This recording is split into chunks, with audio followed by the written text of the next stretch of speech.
السلام علیکم۔ کہانیوں کی وہ دنیا جہاں الفاظ بولتے ہیں، کردار سانس لیتے ہیں اور ہر صفحہ ایک راز چھپائے ہوتا ہے۔ Welcome to grey whisper tales, جہاں ہر ناول ایک نیا سفر ہے۔ Novel Mushaf written by Nimra Ahmed, episode 13۔ Let's start. Mahtab دائی نے کمرے کے کھلے دروازے سے اندر جھانکا۔ محمل سے کہو شاپنگ کے لیے چلے، اس کے جوتے کا ناپ لینا ہے، ورنہ بعد میں خود کہے گی کہ پورا نہیں آتا۔ وہ بیڈ پہ کتابیں کھولے بیٹھی تھی، جبکہ مسرت الماری سے کچھ نکال رہی تھی۔ تائی کی آواز پہ دونوں نے بری طرح چونک کر انہیں دیکھا تھا، جو اسے نظر انداز کیے مسرت سے مخاطب تھی۔ تو وسیم والا قصہ ابھی تک باقی تھا۔ اس نے کوفت سے سوچا، پچھلے کچھ دنوں میں پے در پے ہونے والے واقعات نے وقتی طور پر اسے وہ معاملہ بھلا دیا تھا۔ یہ بھی کہ حسن کی مخالفت ابھی تک برقرار تھی۔ مگر تائی اماں، میں انکار کر چکی ہوں۔ لڑکی، میں تمہاری ماں سے بات کر رہی ہوں، مگر میں آپ سے بات کر رہی ہوں۔ اس کا لہجہ نرم مگر مضبوط تھا۔ مسرت، اس سے کہو تیار ہو جائے، میں گاڑی میں اس کا ویٹ کر رہی ہوں۔ وہ کھٹ کھٹ کرتی وہاں سے چلی گئی۔ اس نے بے بسی سے ماں کو دیکھا، وہ اس سے بھی زیادہ بے بس نظر آ رہی تھی۔ اماں، آپ ابھی چلی جاؤ محمل، ورنہ وہ ہنگامہ کر دیں گی۔ یہ سمجھتی کیوں نہیں ہیں؟ وہ ضد سی ہو کر کتابیں رکھنے لگی۔ شاید حسن کچھ کر سکے، مجھے حسن سے بہت امید ہے، اور مجھے اللہ سے ہے۔ وہ کچھ سوچ کر عبایا پہننے لگی، پھر سیاہ حجاب چہرے کے گرد لپیٹا اور پن لگائی۔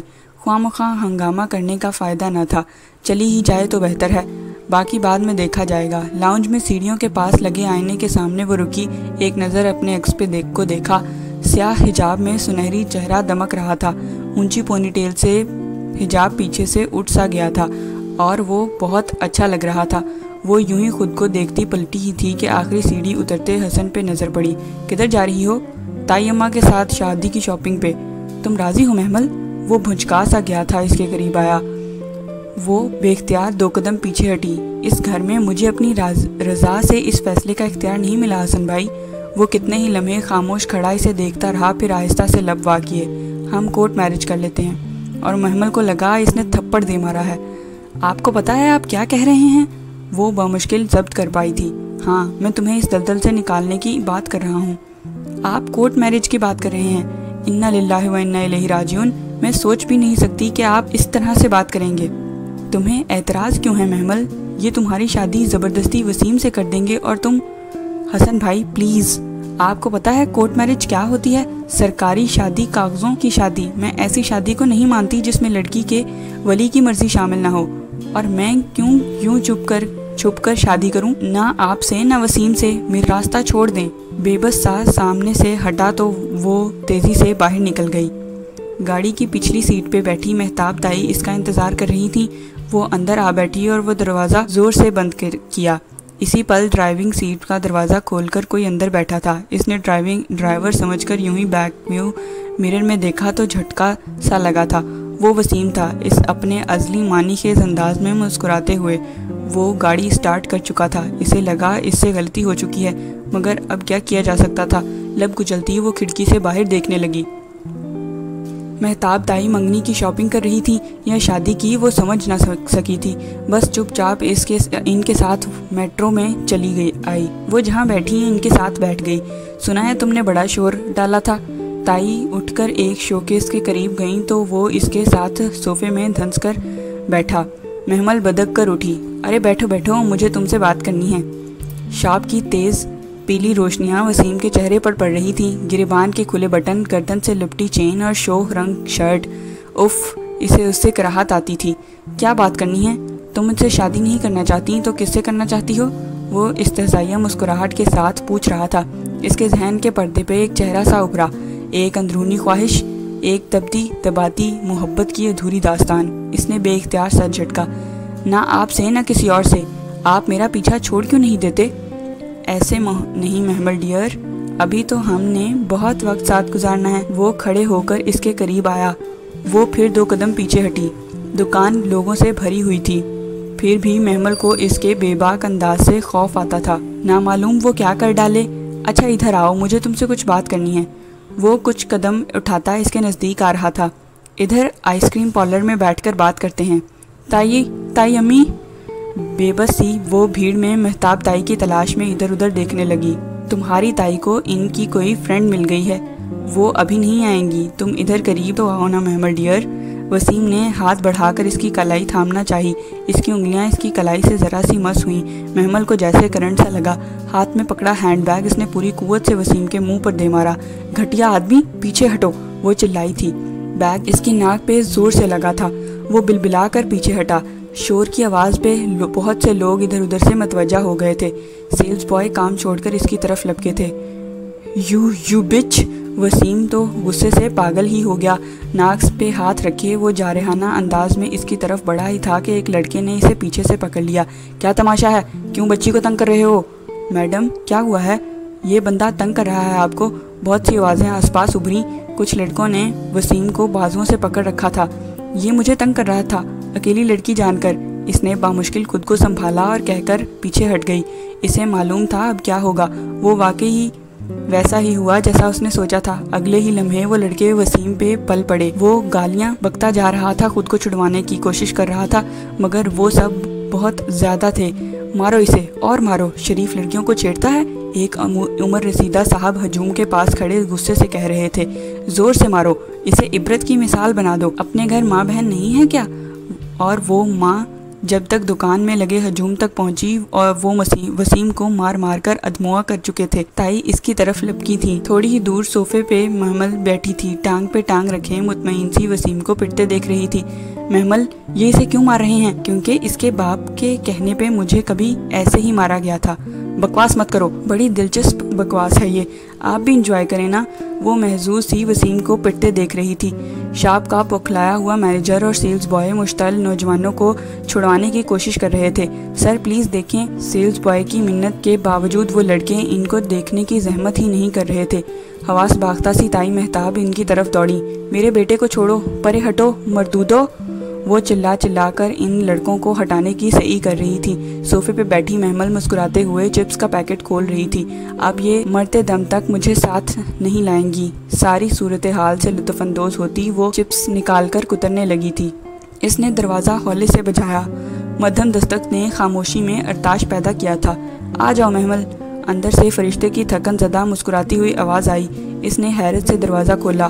السلام علیکم، اور آپ کو کیسے پتا چلا کہ میں ہوں؟ میں تمہاری چاپ پہچانتی ہوں۔ وہ بیڈ پہ بیٹھی تھی، گھٹنوں پہ لحاف پڑا تھا اور ہاتھ میں کوئی کتاب پکڑی ہوئی تھی۔ بھورے سیاہ بال شانوں پہ تھے اور چہرے پہ زردی سی چھائی تھی اور تکان سی تھی۔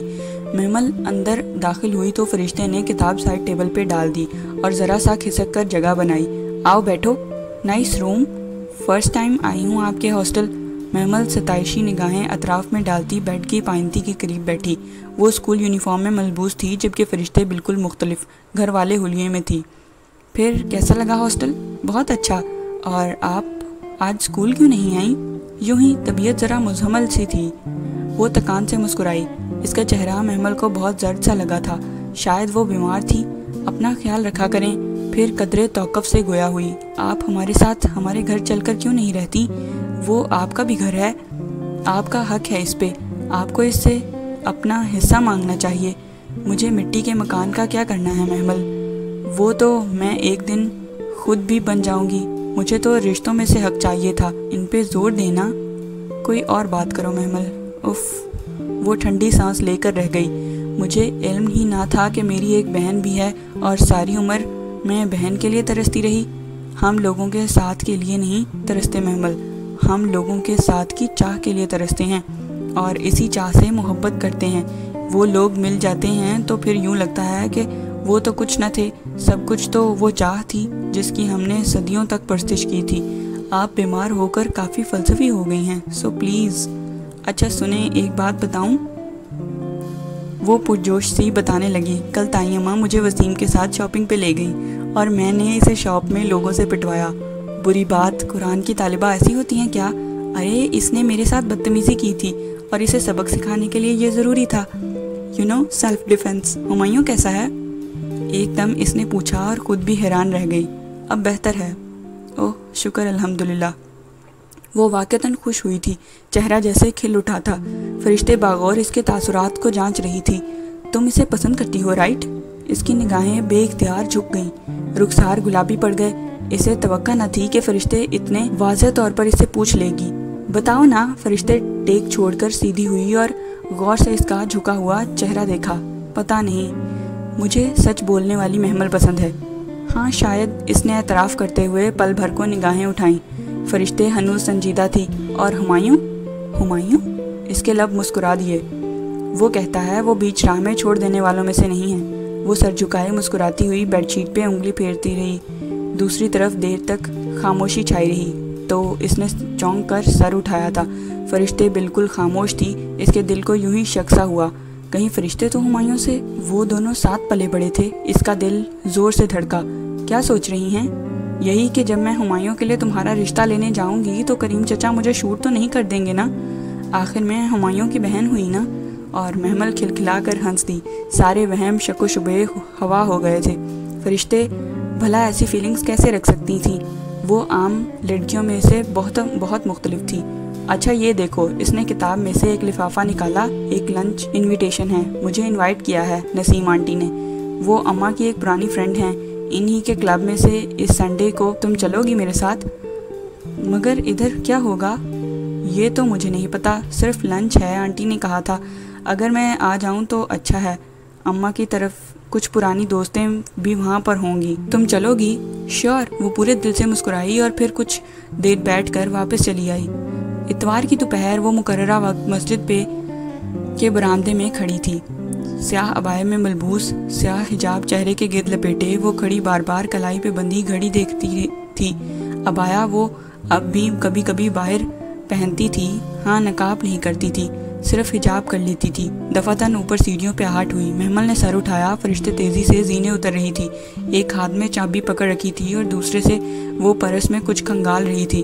السلام علیکم، تم پہنچ گئیں؟ چلو، عجلت میں کہتے ہوئے اس نے پرس بند کیا اور برآمدے کی سیڑھیاں اتر گئی۔ محمل اس کے پیچھے ہو لی۔ ہمایوں گھر میں ہی ہوگا، مل نہ لیں؟ وہ گیٹ کے باہر رک کر بولی تو محمل مسکرا دی۔ شیور، وہ لاؤنج میں ہی تھا، صوفے پہ بیٹھے پاؤں میز پہ رکھے چند فائلز کا سرسری سا مطالعہ کر رہا تھا۔ انہیں آتے دیکھا تو فائلز رکھ کر اٹھ کھڑا ہوا۔ خوش آمدید۔ فرشتے کے پیچھے آتی محمل کو دیکھ کر وہ مسکرا دیا تھا۔ اس کا چہرہ پہلے سے قدرے کمزور لگ رہا تھا، مگر ہسپتال میں پڑے ہمایوں سے وہ خاصا بہتر تھا۔ میں ہمایوں کو اتنے سالوں میں بھی السلام علیکم کہنا نہیں سکھا سکی محمل۔ وہ کبھی تو مجھے لگتا ہے میں اسے کچھ بھی نہ سکھا سکوں گی۔ فرشتے نے تھکی ہوئی سانس لے کر محمل کو بتایا تھا۔ اچھا بھائی، السلام علیکم، وہ ہنس دیا تھا۔ بیٹھو۔ وہ اس کے سامنے والے صوفے پہ بیٹھ گئی، مگر فرشتے کھڑی رہی تھی۔ نہیں ہمایوں، ہمارے پاس بیٹھنے کا وقت نہیں ہے۔ مگر تمہاری بہن تو بیٹھ گئی ہے۔ فرشتے نے مڑ کر محمل کو دیکھا جو آرام سے صوفے پہ بیٹھی تھی۔ بہن اٹھو، ہم بیٹھنے نہیں آئے۔ محمل ایک دم گڑبڑا کر اٹھ کھڑی ہوئی۔ فرشتے ہمایوں کی طرف پلٹی۔ ہم بس تمہارا حال چال پوچھنے آئے تھے، تم اب ٹھیک ہو؟ میں ٹھیک ہوں، مگر بیٹھو تو صحیح۔ نہیں، ہمیں لنچ پہ جانا ہے نسیم آنٹی کی طرف، اماں کی کچھ فرینڈ سے بھی مل لیں گے۔ اور محمل، اس نے سوالیہ آئی برو اٹھائیں۔ محمل، ظاہر ہے میری بہن ہے تو میرے ساتھ ہی رہے گی نا؟ وہ بے اختیار مسکرا دیا۔ عبایا میں ملبوس وہ دونوں دراز قد لڑکیاں اس کے سامنے کھڑی تھیں، یہ حجاب چہرے کے گرد لپیٹے۔ دونوں کی ایک جیسی سنہری آنکھیں تھیں۔ یہ فیصلہ کرنا مشکل تھا کہ ان میں سے کون زیادہ خوبصورت تھی۔ ہاں، فرشتے 2 انچ زیادہ لمبی ضرور تھی۔ اس کے چہرے پہ ذرا سنجیدگی تھی، جبکہ محمل کے چہرے پہ کم عمری کی معصومیت برقرار تھی۔ اور یہ وہ محمل تو نہ تھی جس سے وہ پہلی بار اپنے لاؤنج میں ملا تھا۔ سیاہ مکیش کی ساڑی، چھوٹی آستینوں سے جھلکتے گداز بازو اور اونچے جوڑے سے نکلتی گھنگریالی لٹیں، اسے اس کا ایک ایک نقش یاد تھا۔ وہ کوئی اور محمل تھی اور یہ عبایا اور حجاب والی کوئی اور تھی۔ ایسے کیا دیکھ رہے ہو؟ یہی کہ تم نے محمل کو اپنے رنگ میں رنگ لیا ہے۔ یہ میرا رنگ نہیں ہے، یہ صبغت اللہ ہے، اور اللہ کے رنگ سے بہتر کون سا رنگ ہوتا ہے؟ چلو محمل۔ اوکے ہمایوں، اپنا خیال رکھنا۔ السلام علیکم۔ وہ محمل کا بازو تھامے مڑی ہی تھی کہ وہ پکار اٹھا، سنو فرشتے۔ ہاں؟ وہ دونوں ساتھ ہی پلٹیں۔ تم بہت بولتی ہو، اور تم نے محمل کو ایک لفظ بھی بولنے نہیں دیا۔ تمہیں معلوم ہے؟ مجھے معلوم ہے، اور تم نے ساری عمر تو اسی کو سننا ہے۔ یہ کم ہے کہ میں نے تمہیں اس سے ملوا دیا ہے؟ مگر نہیں، انسان بہت ناشکرا ہے۔ چلو محمل۔ وہ محمل کو بازو سے تھامے اسی طرح عجلت میں واپس لے گئی، اور وہ حیرتوں میں کھڑا کا کھڑا رہ گیا، پھر سر جھٹک کر مسکرا دیا تھا۔ یہ فرشتے کو کس نے بتایا؟ اس گول میز کے گرد دونوں اپنی نشستوں پر بور سی بیٹھی تھی، باقی کرسیوں پہ آنٹی ٹائپ چند خواتین جلوہ افروز تھی۔ محمل بار بار کلائی پہ بندھی گھڑی کو دیکھتی اور واقعی بہت بور ہو رہی تھی۔ فرشتے ہی تھی جو اپنے ساتھ بیٹھی نسیم آنٹی سے کوئی نہ کوئی بات کر لیتی، ورنہ وہ تو مسلسل جمائی ہی روکتی تھی، بیزاری سے ادھر ادھر دیکھ رہی تھی۔ اس ملک میں عورتوں کو وہ حقوق حاصل نہیں جو مردوں کو ہیں۔ وہ نہ چاہتے ہوئے بھی مسز رضی کی طرف متوجہ ہو گئی، جو ناک چڑھائے اپنا انگوٹھیوں سے مزین ہاتھ ہلا ہلا کر کچھ کہہ رہی تھی۔ اور یہ اس صدی کی سب سے بے وقوفانہ بات ہے اگر کوئی کہے کہ مرد عورت سے برتر ہے۔ میں تو نہیں مانتی ایسی کسی بات کو۔ بالکل، وہ سب غرور و تفاخر میں ڈوبی عورتیں ایک دوسرے کی ہاں میں ہاں ملا رہی تھیں۔ محمل کا میز پہ پرس رکھا تھا، اس نے اس کو اٹھا کر اپنی گود میں رکھا، پھر اندر سے اپنا سفید کور والا سفید قرآن نکالا جو وہ ہمیشہ اپنے ساتھ رکھتی تھی۔ یہ سب جہالت کی باتیں ہیں مسز رضی۔ جب تک اس ملک میں علم تعلیم عام نہیں ہوگا، لوگ عورتوں اور مردوں کے برابر حقوق تسلیم نہ کر سکیں گے۔ اور نہیں تو کیا، اسی قدامت پرستی کی وجہ سے ہم آج یہاں ہیں اور دنیا چاند پہ پہنچ گئی ہے۔ اس نے سر اٹھایا اور ذرا سا کھنکاری۔ مجھے آپ لوگوں سے اتفاق نہیں ہے۔ تمام خواتین چونک کر اسے دیکھنے لگیں، اور میرے پاس اس کے لیے دلائل بھی ہیں۔ یہ دیکھیں۔ اس نے گود میں رکھا قرآن اوپر کیا۔ ادھر سورہ نساء میں نہیں پلیز، اوف نہیں، not again, oh please don't open it. ملی جلی ناگوار مضطرب سی آوازیں وہ رک کر ناسمجھی کے عالم میں انہیں دیکھنے لگی تھی۔ جی خدا کے لیے اس کو مت کھولیں، وہ کہہ رہی تھی، اور وہ حق دگ سی بیٹھی رہ گئی۔ یہ مسلمان عورتیں تھیں، یہ واقعی مسلمان عورتیں تھیں۔ ان کو آسمانی کتابوں پہ ایمان نہ تھا، یہ قرآن کو نہیں سننا چاہتی تھیں، اس اللہ کی بات نہیں سننا چاہتی تھیں جس نے ان کو مال اور یہ حسن عطا کیا تھا۔ وہ چاہتا تو ان کی سانسیں روک دیتا، ان کے دل بند کر دیتا، مگر اس نے ان کو ہر نعمت دے دی تھی، پھر بھی وہ اس کی بات نہیں سننا چاہتی تھی۔ یہ تو قرآن کی آیت ہے، اللہ کا کلام ہے، آپ سنیں تو صحیح۔ یہ تو اس نے کہنا چاہا، پلیز آپ ہماری ڈسکشن میں مخل نہ ہوں، اور وہ خاموش ہو گئی۔ اتنی ہٹ دھرمی شاید وہ بد نصیب عورتیں تھیں جن کو اللہ اپنی جانب اپنی بات سنوانا ہی نہیں چاہتا تھا، اور وہ خاموش ہو گئی۔ اور ہر وہ شخص جو روز قرآن نہیں پڑھتا وہ بد نصیب ہوتا ہے، اللہ اس سے بات کرنا پسند نہیں کرتا۔ پھر وہ ادھر نہیں بیٹھی، تیزی سے اٹھی، قرآن بیگ میں رکھا اور فرشتے سے میں گھر جا رہی ہوں کہہ کر بغیر کچھ سنے وہاں سے چلی آئی۔ اس کا دل جیسے درد سے پھٹا جا رہا تھا، آنسو ابلنے کو بےتاب تھے۔ سمجھ میں نہیں آ رہا تھا وہ کیسے اس غم کو قابو کرے، کیسے مسلمان ہو کر وہ یہ سب کہہ سکتی ہیں۔ اسے ابھی تک یقین نہیں آ رہا تھا، دل بہت بھر آیا تو آنسو بہہ پڑے۔ وہ چہرہ پھیرے کھڑکی سے باہر دیکھنے لگی۔ سڑک کے کنارے لگے درخت پیچھے کو بھاگ رہے تھے، گاڑی ڈرائیور چلا رہا تھا جسے وہ ساتھ لے کر آئی تھی۔ ظاہر سی بات ہے اب مہتاب دائی کی بہو بننے پہ یہ اعزاز تو اسے ملنا ہی تھا، اور روک ٹوک تو بھی قدرے کم ہو گئی تھی، مگر ابھی وہ ان باتوں کو نہیں سوچ رہی تھی۔ اس کا دل تو ان عورتوں کے رویے پہ اٹک سا گیا تھا۔ اسے لگا ایک دم گاڑی جھٹکے سے رکی، وہ چونک کر آگے دیکھنے لگی۔ کیا ہوا؟ بی گاڑی گرم ہو گئی ہے، شاید ریڈیٹر میں پانی کم ہے، میں دیکھنا بھول گیا تھا، ڈرائیور پریشانی سے کہتا باہر نکلا۔ وہ گہری سانس لے کر رہ گئی۔ سڑک قدرے سنسان تھی، گو کے وقفے سے گاڑیاں گزرتی دکھائی دیتی تھیں، مگر ارد گرد آبادی بہت کم تھی۔ وہ کوئی انڈسٹریل ایریا تھا، بہت دور اونچی بڑی عمارتیں دکھائی دیتی تھیں۔ ڈرائیور بونٹ کھول رہا تھا چیک کرنے کے لیے، تو وہ سر سیٹ سے ٹکائے آنکھیں موندے انتظار کرنے لگی۔ بی تھوڑی دیر بعد اس کی کھڑکی کا شیشہ بجا، اس نے چونک کر آنکھیں کھولی۔ باہر ڈرائیور کھڑا تھا۔ کیا ہوا؟ اس نے شیشہ نیچا کیا۔ انجن گرم ہو گیا ہے، میں کہیں سے پانی لے کر آتا ہوں، آپ اندر سے سارے دروازے لاک کر لیں، مجھے شاید تھوڑی دیر لگ جائے۔ ہاں ٹھیک ہے، جاؤ۔ اس نے شیشہ چھڑایا، سارے لاک بند کیے اور چہرے پہ حجاب کا ایک پلو گرا کر آنکھیں پھر سے موند لیں۔ ادھیڑ عمر ڈرائیور 6-7 برس سے ان کے ہاں ملازمت کر رہا تھا، اور کچھ خاصا شریف النفس انسان تھا، سو وہ مطمئن تھی۔ وہ گرمیوں کی دوپہر تھی، تھوڑی ہی دیر میں گاڑی حبس زدہ ہو گئی۔ گھٹن اور حبس اتنا شدید تھا کہ اس نے شیشے کھول دیے۔ ذرا سی ہوا اندر آئی مگر گاڑی کے ساکن ہونے کے باعث ماحول پھر سے پہلے سے زیادہ گرم ہو گیا تھا۔ وہ تھوڑی ہی دیر میں پسینہ پسینہ ہو گئی تھی۔ بے اختیار سیٹ پہ تہہ کر کے رکھا دوپٹہ اٹھایا اور اس سے اپنے آپ کو ہوا جھلنے لگی۔ گرمی اتنی شدید تھی کہ اسے لگا وہ بھٹی میں جل رہی ہے۔ کافی دیر گزر گئی مگر ڈرائیور کا کوئی نام و نشان نہ تھا۔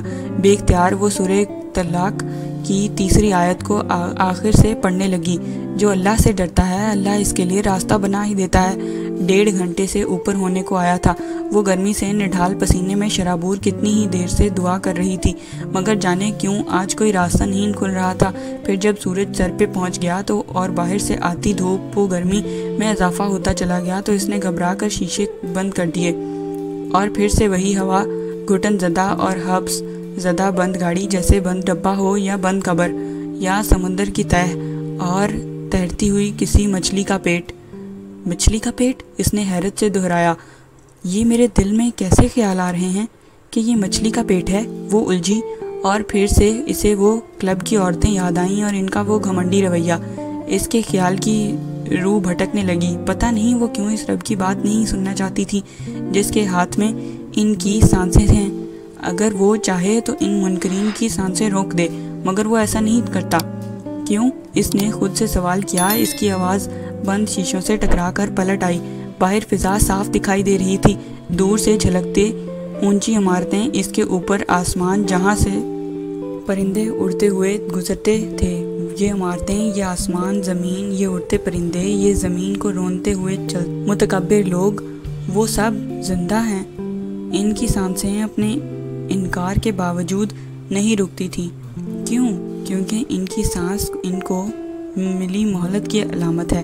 محمل بی بی، کسی کے گناہ کتنے ہی شدید کیوں ہوں، اگر سانس باقی ہے تو امید ہے، شاید کہ وہ لوٹ آئیں۔ وہ رب تو ان نافرمانوں سے مایوس نہیں ہوا، پھر تم کیوں ہوئی؟ کوئی اس کے اندر بولا تھا۔ وہ جیسے سناٹے میں آ گئی۔ کتنی جلدی وہ نہ ماننے والوں سے مایوس ہو گئی تھی، ان پہ کوڑنے لگی تھی۔ پھر کیوں وہ کسی کی ہٹ دھرمی دیکھ کر یہ فرض کر بیٹھی کہ وہ کبھی بدل نہیں سکتی؟ کیوں اس نے مایوس ہو کر بستی چھوڑ دی؟ اس کی آنکھوں سے آنسو ابل پڑے۔ بے اختیار اس نے دعا کے لیے ہاتھ اٹھائے۔ نہیں کوئی اعلیٰ تیرے سوا، پاک ہے تو، بے شک میں ہی ظالموں میں سے ہوں۔ ندامت کے آنسو اس کے گالوں پہ لڑک رہے تھے۔ اسے بستی نہیں چھوڑنی چاہیے تھی۔ وہ لوگ قرآن نہیں سننا چاہتے تو کوئی تو ہوگا جو اسے سننا چاہے گا۔ خود وہ کیا تھی؟ قرآن کو اس روز چھت پہ کھولتے ہی بدک اٹھنے والی آج کدھر تھی؟ صرف اس سیاہ فام لڑکی کی ذرا سی کوشش، ذرا سے تجسس سے بھڑکانے والے علم سے وہ کسی نہ کسی طرح آج ادھر پہنچ گئی تھی کہ اللہ اس سے بات کرتا تھا۔ پھر پارسائی پہ غرور اور دوسروں کی تحقیر کیسی؟ اس کے آنسو ابھی بہہ ہی رہے تھے کہ ڈرائیور سامنے سے آتا دکھائی دیا۔ اس کے دونوں ہاتھوں میں پانی کی بوتلیں تھیں، اور جو اللہ سے ڈرتا ہے اللہ اس کے لیے راستہ نکال ہی دیتا ہے۔ بے اختیار اس کے لبوں سے نکلا تھا۔ اسے لگا اس کی توبہ شاید قبول ہو گئی تھی۔ کبھی کبھی اسے ایسا ہی لگتا تھا۔ ایمان اور تقویٰ بھی سانپ سیڑھی کے کھیل کی طرح ہوتا ہے۔ ایک صحیح قدم کسی معراج پہ پہنچا دیتا ہے تو دوسرا غلط قدم گہری کھائی میں۔ اس نے بے اختیار سوچا تھا۔ گاڑی گھر کے سامنے رکی اور ڈرائیور نے ہارن بجایا۔ چوکیدار گیٹ کھول ہی رہا تھا جب اس کی نگاہ ساتھ والے بنگلے پہ پڑی۔ تم جاؤ میں آتی ہوں۔ وہ سبک رفتاری سے باہر نکلی۔ بریگیڈیئر صاحب کا چوکیدار وہیں گیٹ پہ کھڑا تھا۔ اس نے فوراً گیٹ کھنگالا۔ سنو، یہ اپنے صاحب کو دے دینا، اور چند پمفلٹس نکال کر اس کی طرف بڑھائے۔ ان کو کہنا یہ امانت ہے، چاہے تو پڑھ لیں، کوئی دباؤ نہیں، مگر میں واپس ضرور لینے آؤں گی۔ پکڑ لو۔ وہ متذبذب کھڑے چوکیدار کو پمفلٹس زبردستی تھمائے اور واپس گھر کی جانب ہو لی۔ کوئی تو ہوگا جو اسے سننا چاہے گا، آج نہیں، کل نہیں، مگر کبھی تو وہ ان پمفلٹس کو کھولیں گے۔ کوریڈور میں لگا سافٹ بورڈ آج کچھ زیادہ ہی چمک رہا تھا، یا شاید اس کیلیگرافی کے کناروں پر افشاں کی چمک تھی جو سافٹ بورڈ کے وسط میں آویزاں تھی۔ وہ آہستہ آہستہ چلتی ہوئی دیوار کے قریب آ کر رکی۔ کیلیگرافی بہت خوبصورت تھی۔ اس پہ حضرت محمد صلی اللہ علیہ وآلہ وسلم کے بیٹے حضرت ابراہیم علیہ السلام کی وفات کے موقع پر کہے گئے الفاظ رقم تھے۔ وہ گردن اٹھائے ان الفاظ کو پڑھنے لگی۔ عبد الرحمن بن عوف نے کہا یا رسول اللہ صلی اللہ علیہ وآلہ وسلم آپ بھی روتے ہیں؟ آپ نے فرمایا اے ابن عوف یہ رحمت اور شفقت ہے، اور آپ صلی اللہ علیہ وآلہ وسلم پھر سے رو پڑے اور فرمایا بے شک آنکھ آنسو بہاتی ہے اور دل غمگین ہوتا ہے، لیکن ہم زبان سے وہی کچھ نکالیں گے جس پر ہمارا رب راضی ہے۔ اے ابراہیم بے شک ہم تیری جدائی پہ بہت غمزدہ ہیں۔ وہ مسحور سی اسی طرح گردن اونچی اٹھائے کھڑی وہ الفاظ بار بار پڑھتی گئی۔ کچھ تھا ان میں جو اسے بار بار کھینچتا تھا، وہ وہاں سے جا ہی نہ پا رہی تھی۔ جانے کے لیے قدم اٹھاتی مگر وہ الفاظ اسے روک دیتے اور وہ واقعی پھر سے رک جاتی۔ جب تفسیر کی کلاس کا وقت ہونے لگا تو وہ بامشکل خود کو وہاں سے کھینچ لائی۔ قرآن کھولتے ہوئے نظر درمیان کے کسی صفحے پہ پڑ گئی۔ ہر نفس موت کا ذائقہ چکھنے والا ہے۔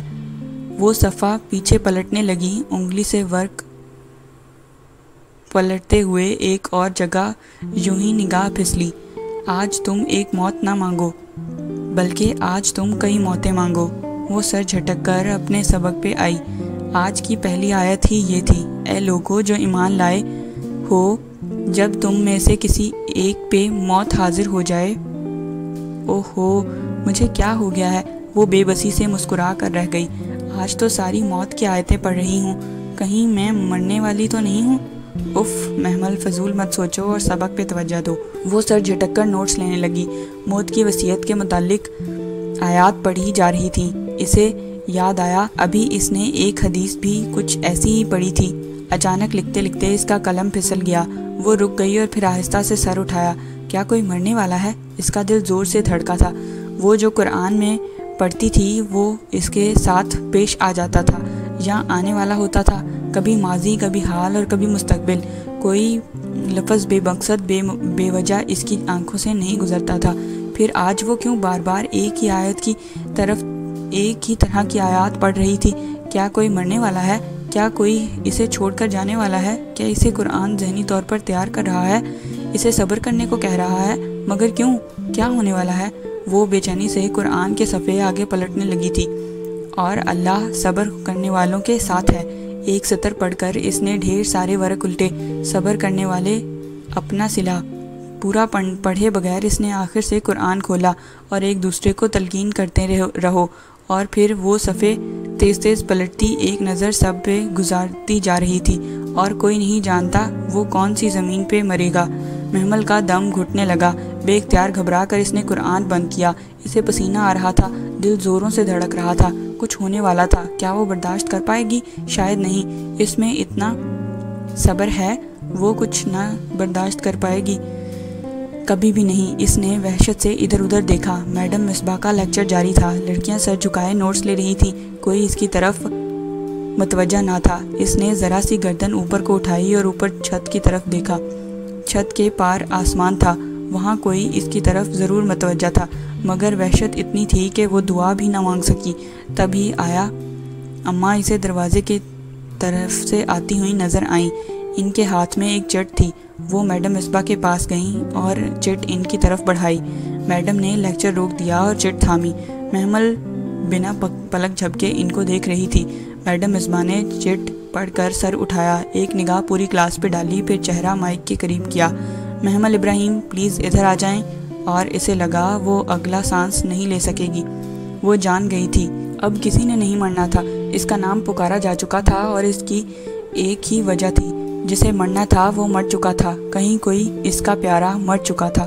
قرآن فال نہیں نکالتا تھا، سامنے آنے والے حالات کے لیے تیار کرتا تھا۔ یقیناً اس کے آیات پڑھنے سے قبل ہی کوئی مر چکا تھا۔ وہ نیم جام قدموں سے اٹھی اور میڈم کی طرف بڑھی۔ آنکھ آنسو بہاتی ہے، دل غمگین ہے، مگر ہم زبان سے وہی کہیں گے جس پہ ہمارا رب راضی ہو۔ اے ابراہیم بے شک ہم تیری جدائی پہ بہت غمزدہ ہیں۔ صدیوں پہلے کسی کے کہے گئے الفاظ کی بازگشت اسے پورے حال میں سنائی دے رہی تھی۔ باقی ساری آوازیں بند ہو گئی تھیں، اس کے کان بند ہو گئے تھے، زبان بند ہو گئی تھی، بس وہ ایک آواز اس کے ذہن میں گونج رہی تھی، آنکھ آنسو بہاتی ہے، دل غمگین ہے، دل غمگین ہے، دل غمگین ہے۔ وہ بمشکل میڈم مصباح کے سامنے کھڑی ہوئی۔ جی میڈم، آپ کا ڈرائیور آپ کو لینے آیا ہے، ایمرجنسی ہے، آپ کو گھر جانا ہوگا۔ مگر وہ پوری بات سنے بغیر ہی سیڑھیوں کی طرف بھاگی۔ ننگے پاؤں زینے پھلانگتی وہ تیزی سے اوپر آئی۔ جوتوں کا ریگ اسی طرح رکھا تھا، مگر محمل کو اس وقت جوتوں کا ہوش نہ تھا۔ وہ سنگ مرمر کے فرش پہ ننگے پاؤں دوڑتی جا رہی تھی۔ غفران چچا کی کار سامنے کھڑی تھی۔ ڈرائیور دروازہ کھولے منتظر کھڑا تھا۔ اس کا دل ڈوب کر ابھرا تھا۔ بی بی آپ پلیز خاموش رہو، وہ بامشکل ضبط کرتی اندر بیٹھی، اور جلد چلو۔ اس کا دل یوں دھڑک رہا تھا گویا ابھی سینہ توڑ کر باہر نکل آئے گا۔ آغا ہاؤس کا مین گیٹ پورا کھلا تھا۔ باہر گاڑیوں کی قطار لگی ہوئی تھی۔ ڈرائیو وے پہ لوگوں کا جمع غفیر اکٹھا تھا۔ گاڑی ابھی گیٹ کے باہر کھڑی سڑک پہ ہی تھی کہ وہ دروازہ کھول کر باہر بھاگی۔ ننگے پاؤں تارکول کی سڑک پہ جلنے لگے تھے، مگر اس وقت جلن کی پرواہ کسے تھی؟ اس نے رش میں گھرے آغا جان کو دیکھا، غفران چچا کو دیکھا، حسن کو دیکھا۔ وہ سب اس کی طرف بڑھے تھے، مگر وہ اندر کی طرف لپک رہی تھی۔ لوگوں کو ادھر ادھر ہٹاتی وہ ان آوازوں تک پہنچنا چاہتی تھی جو لان سے آ رہی تھیں۔ عورتوں کے بین، رونے، آہو بکا کی آوازیں۔ لوگ ہٹ کر اس سفید یونیفارم اور گلابی سکارف والی لڑکی کو راستہ دینے لگے تھے۔ وہ بھاگتی ہوئی لان تک آئی اور پھر گھاس کے دہانے پہ بے اختیار رک گئی۔ لان میں عورتوں کا ایک ہجوم اکٹھا تھا۔ درمیان میں چارپائی رکھی تھی، اس پر کوئی سفید چادر میں لپٹا ہوا پڑا تھا۔ چارپائی کے چاروں اطراف میں عورتیں رو رہی تھیں، ان کے چہرے گڈمڈ ہو رہے تھے۔ ایک فضا چچی تھیں اور ہاں نائمہ چچی بھی تھیں، اور وہ سینے پہ دو ہتھڑ مار مار کر روتی رضیہ پھپھو تھیں، اور وہ اونچی آواز میں بین کرتی مہتاب تائی تھی۔ سب کو ادھر موجود تھی۔ پھر کون تھا اس چارپائی پہ؟ کون تھا وہ؟ اس نے ادھر ادھر نگاہ دوڑائی، وہاں سارا خاندان اکٹھا تھا، بس ایک چہرہ نہ تھا۔ اماں؟ اس کے لب پڑپڑائے۔ اس نے انہیں پکارنے کے لیے لب کھولے، مگر آواز نے گویا ساتھ چھوڑ دیا تھا۔ وہ وحشت سے ادھر ادھر دیکھنے لگی۔ شاید اس کی ماں کسی کونے میں بیٹھی ہو، مگر وہ کہیں نہ تھی۔ اس کی ماں کہیں نہ تھی۔ محمل! وہ عورتیں اسے پکار رہی تھیں، اٹھ کر اسے گلے لگا رہی تھیں۔ کسی نے راستہ بنایا تو کوئی میت کے پاس سے ہٹ گیا، کوئی اسے ہاتھ سے پکڑ کر چارپائی کے قریب لے آیا، کسی نے شانوں سے تھام کر اسے زور دے کر اسے بٹھا دیا، کسی نے میت کے چہرے سے سفید چادر ہٹا دی۔ کون کیا کر رہا تھا اسے کچھ سمجھ میں نہیں آ رہا تھا۔ ساری آوازیں آنا بند ہو گئی تھیں۔ ارد گرد کی عورتوں کے لب ہل رہے تھے، مگر وہ سن نہ پا رہی تھی کہ وہ کیا کہہ رہی ہیں۔ رو رہی ہیں یا ہنس رہی ہیں؟ وہ تو یک ٹک بنا پلک جھپکے اس زرد چہرے کو دیکھے جا رہی تھی جو چارپائی پہ آنکھیں موندے لیٹا تھا۔ نتنوں میں روئی ڈالی گئی تھی اور چہرے کے گرد سفید پٹی تھی۔ وہ چہرہ واقعی اماں سے بہت ملتا تھا، بالکل جیسے اماں کا چہرہ ہو، اور شاید وہ اماں کا چہرہ ہی تھا۔ اسے بس ایک پل لگا تھا یقین آنے میں، اور پھر اس نے چاہا کہ وہ بھی دھاڑے مار مار کر رونے لگے، نوحہ کرے، بین کرے، زور زور سے چلائے، مگر وہ رحمت للعالمین کے کہے گئے الفاظ، مگر ہم زبان سے وہی کہیں گے جس پر ہمارا رب راضی ہے، اور اس کے لب کھلے رہ گئے۔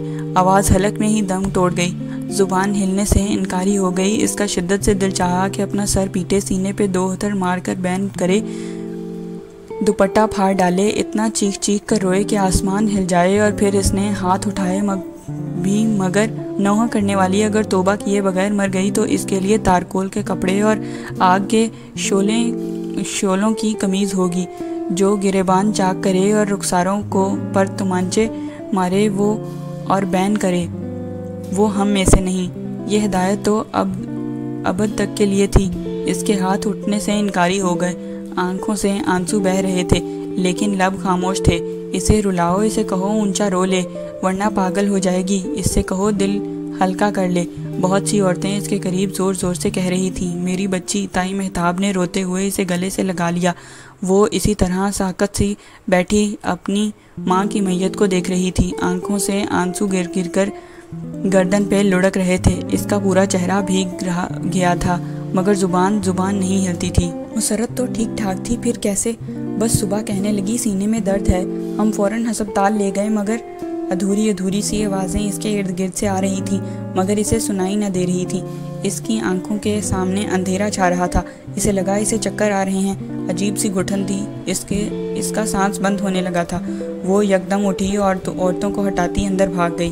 کسی نے دروازے پہ ہلکی سی دستک دی، ایک دفعہ، دو دفعہ، پھر تیسری دفعہ اس نے گھٹنوں پہ رکھا سر ہولے سے اٹھایا۔ دروازہ بج رہا تھا۔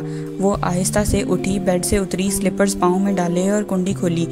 باہر فضا چچی کھڑی تھی۔ محمل بیٹا، تمہارے آغا جان تمہیں بلا رہے ہیں۔ آتی ہوں، اس نے ہولے سے کہا تو فضا چچی پلٹ گئیں۔ وہ کچھ دیر یوں ہی ادھر کھڑی رہی، پھر باہر آ گئی۔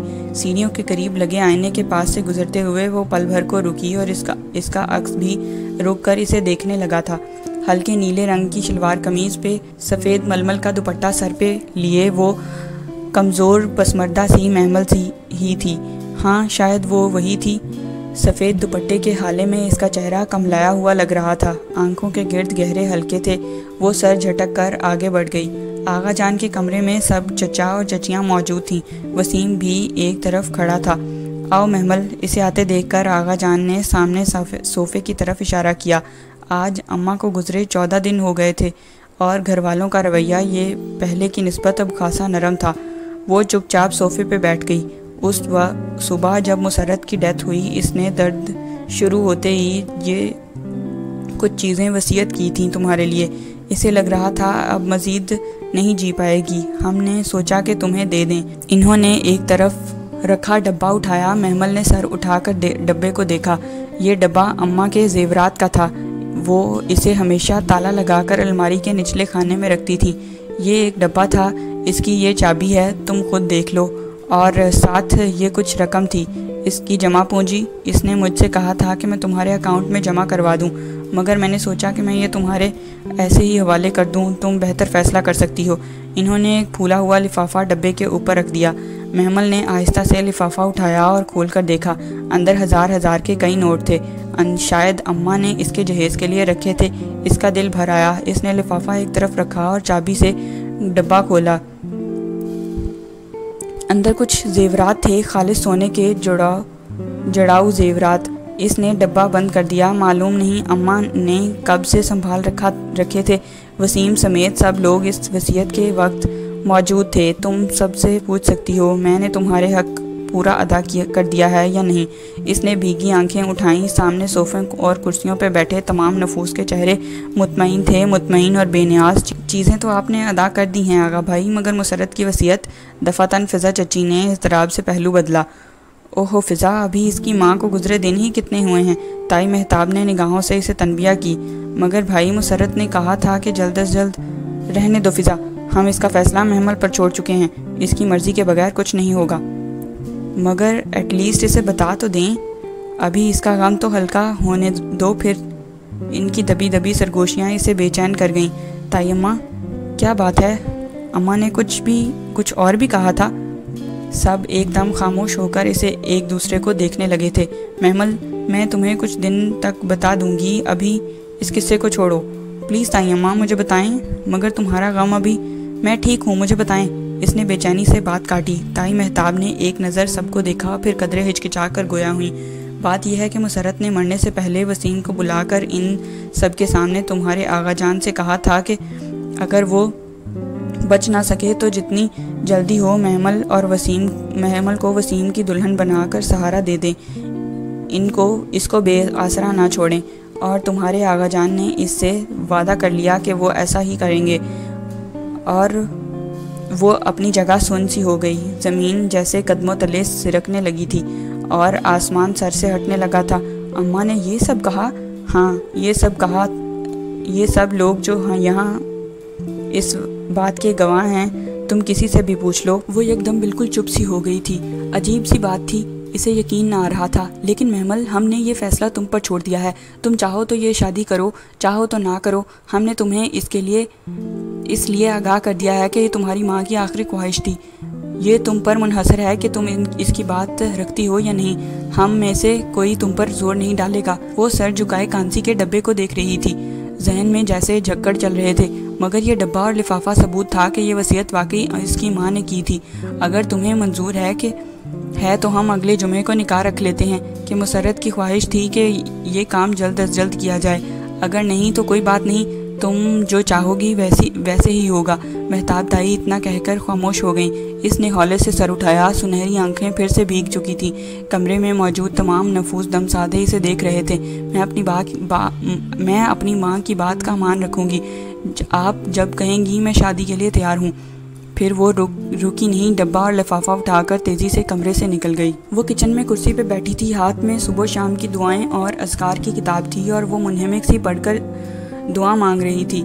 ہم نے صبح کی فطرت اسلام پہ اور کلمہ اخلاص پہ اور اپنے نبی صلی اللہ علیہ وآلہ وسلم کے دین پہ اور اپنے باپ ابراہیم علیہ السلام کی ملت پہ جو یکسو مسلمان تھے اور وہ مشرکوں میں سے نہ تھے۔ محمل، کسی نے زور سے کچن کا دروازہ کھولا۔ اس نے چونک کر سر اٹھایا۔ سامعہ اجلت میں اندر داخل ہوئی تھی۔ تم سے کوئی ملنے آیا ہے، ڈرائنگ روم میں ہے، جاؤ مل لو۔ کون ہے؟ وہی پولیس والا، وہ کہہ کر پلٹ گئی۔ ہمایوں آیا ہے؟ وہ کتنی ہی دیر کتاب ہاتھ میں لیے بیٹھی رہی، پھر آہستہ سے اندر اسے بند کیا، سلیب پہ رکھا، لباس کی شکنیں درست کیں اور سیاہ دوپٹہ ٹھیک سے سر پہ لے کر باہر آ گئی۔ ڈرائنگ روم سے باتوں کی آواز آ رہی تھی، جیسے دو لوگ گفتگو میں مشغول ہوں۔ یہ ہمایوں سے کون باتیں کر رہا تھا؟ وہ الجھتی ہوئی اندر آئی۔ ڈرائنگ روم میں اور ڈائننگ ہال کے درمیان سفید جالی دار پردہ تھا۔ وہ پردے کے پیچھے ذرا دیر کو رکی۔ سامنے بڑے صوفے پہ ہمایوں بیٹھا تھا۔ اس کے بالکل مقابل سنگل صوفے پہ آرزو بیٹھی تھی، ٹانگ پہ ٹانگ رکھے، سیدھی آدھی پنڈلی تک ٹراؤزر پہنے وہ اپنے مخصوص بے نیاز حلیے میں تھی۔ کٹے ہوئے سٹیپس میں بالوں کو ہاتھ پھیرتی وہ ہنس ہنس کر ہمایوں سے کچھ کہہ رہی تھی۔ جانے کیوں اسے اچھا نہ لگا تھا۔ اس نے ہاتھ میں سے پردہ سمیٹا اور اندر قدم رکھا۔ وہ جیسے اسے دیکھ کر کچھ کہتے کہتے رکا اور پھر بے اختیار کھڑا ہو گیا۔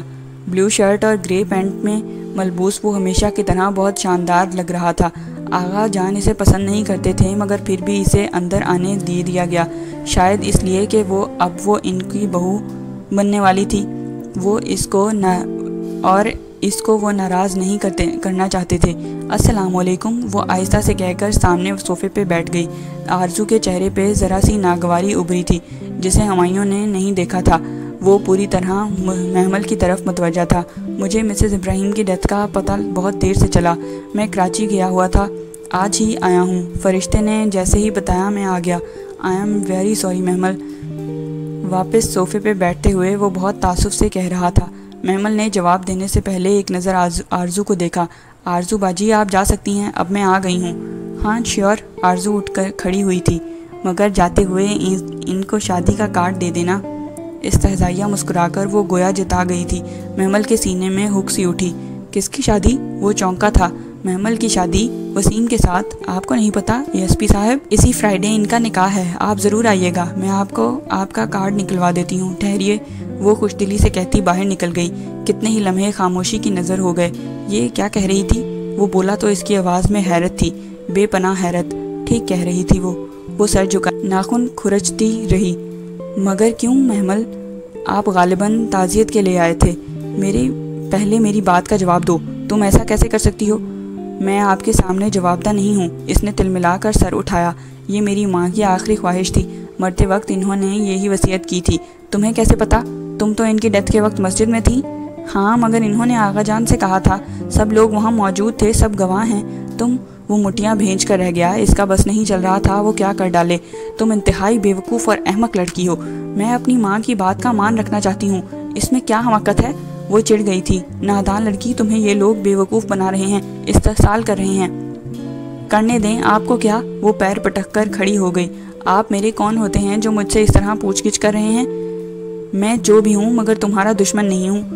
وہ بھی ساتھ ہی کھڑا ہوا تھا۔ اس کی آواز میں دبا دبا غصہ تھا۔ کبھی یہی بات اس نے بہت اکھڑ لہجے میں بھی کہی تھی جب وہ مسجد کے باہر اسے لینے آیا تھا، اس رات کی صبح جو اس کی زندگی اجاڑ گئی تھی۔ اگر آپ کے دل میں میری ماں کا ذکر ذرا سا بھی احترام ہے تو مجھے وہ کرنے دیں جو میری ماں چاہتی تھی۔ ماں باپ کبھی اولاد کا برا نہیں چاہتے، اسی میں کوئی بہتری ہوگی۔ آپ جا سکتے ہیں۔ ایک طرف ہٹ کر کھڑی ہو گئی۔ اسی پل پردہ ہٹا کر آرزو نمودار ہوئی۔ آپ کا کارڈ، آئیے گا ضرور۔ اس نے مسکرا کر کارڈ ہمایوں کی طرف بڑھایا۔ ہمایوں نے ایک قہر آلود نظر کارڈ پہ ڈالی اور دوسری محمل پہ، پھر لمبے لمبے ڈھاک بھرتا باہر نکل گیا۔ No problem. آرزو شانے اچکا کر کارڈ لیے واپس مڑ گئی۔ اماں، وہ کراہ کر صوفے پہ گر پڑی تھی۔ یہ اماں اسے کس منجدار میں چھوڑ کر چلی گئی تھی؟ کیوں کیا انہوں نے یہ فیصلہ؟ کیوں اماں؟ وہ دونوں ہاتھوں میں سر جھکائے سوچتی رہی۔ Press the like button and share this video with your friends who love reading and listening to novels, and to stay connected with the next episode, make sure to subscribe the channel. Thank you very much.